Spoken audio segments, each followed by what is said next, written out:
राज्याच्या मंत्रिमंडळातील वादग्रस्त आणि भ्रष्ट मंत्र्यांच्या विरोधात आज शिवसेना ठाकरे गटाच्या वतीने रायगड जिल्हाधिकारी कार्यालयावर मोर्चा काढण्यात आला। वादग्रस्त मंत्री आणि सरकारच्या विरोधात जोरदार घोषणाबाजी करण्यात आली आहे। वादग्रस्त मंत्र्यांना मंत्रिमंडळातून वगळावे, वोट चोरी प्रकरणी निवडणूक आयोगाने तात्काळ कारवाई करावी, लाडकी बहीण योजनेतील गैरव्यवहाराची चौकशी करून गुन्हे दाखल करावेत अशी मागणी यावेळी करण्यात आली। यावेळी शिवसैनिक आक्रमक झाल्याचे पाहायला मिळाले। शिवसेना उद्धव बाळासाहेब ठाकरे पक्षाकडून रायगड जिल्हाधिकारी कार्यालयावर जनआक्रोश मोर्चा काढण्यात आला। मात्र पोलिसांनी लावलेले बॅरिगेड्स तोडून ते जिल्हाधिकारी कार्यालयाकडे सरसावलेत। सदर मोर्चाला जिल्हाधिकारी कार्यालयाच्या मुख्य गेटवर पोलिसांनी मोर्चेकरांना अडवून धरले। त्यामुळे पोलीस आणि ठाकरेंच्या शिवसेनेच्या कार्यकर्त्यांमध्ये जिल्हाधिकारी कार्यालयाच्या गेटवर मोठ्या पद्धतीने घोषणा सुरू झाल्या होत्या। या गेटवर ठाकरेंचे कार्यकर्ते मोठमोठ्या आवाजात सरकार विरोधात घोषणा देताना पाहायला मिळाले।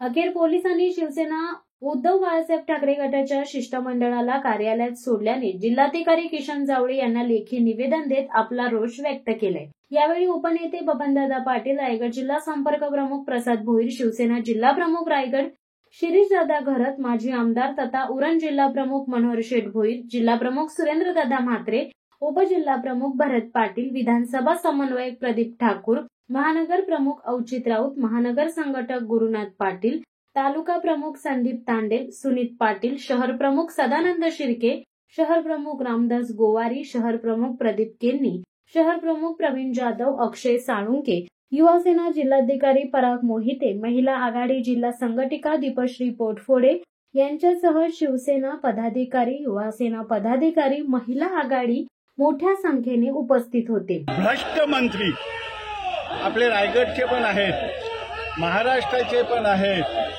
सर्व या मंत्र्यांनी जो घोटाळा चालू केलेला आहे त्या घोटाळ्याच्या विरुद्ध हा जन आक्रोश मोर्चा आम्ही इथे आणलेला आहे। पोलीस जे दडपशाही आमच्यावर करतात त्याचा आम्ही निषेध करतो, कारण येताना आम्हाला अशा खड्ड्यातनं आणलं, हा मोर्चाचा रस्ता नाही। आम्ही शांतपणे आलेलो होतो आणि पोलिसांनी अशा प्रकारे आम्हाला खड्ड्यात आणले, आमचे शिवसैनिक चिडले। त्यानंतर आम्हाला ती पोलिसांनी घातलेली तिथे अडचणूक आम्हाला तोडावी लागली बरा, आणि ही तोडणार होतो, आम्ही शिवसैनिक आहे, पण संभ्रम ठेवायचा आम्हाला पण आहे। ही लोकशाहीमध्ये आहे, आपण जिल्हाधिकारी कार्यालयावर आलो, कसं वागायचं हे आम्हाला माहीत आहे। व पोलीस अर्धा तास आमच्याशी आताचपाई करत आहे, काही कारण नाही।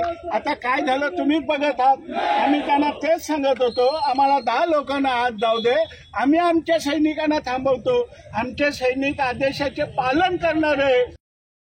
शिवसत्ता टाइम्ससाठी देवा पेरवी पेन।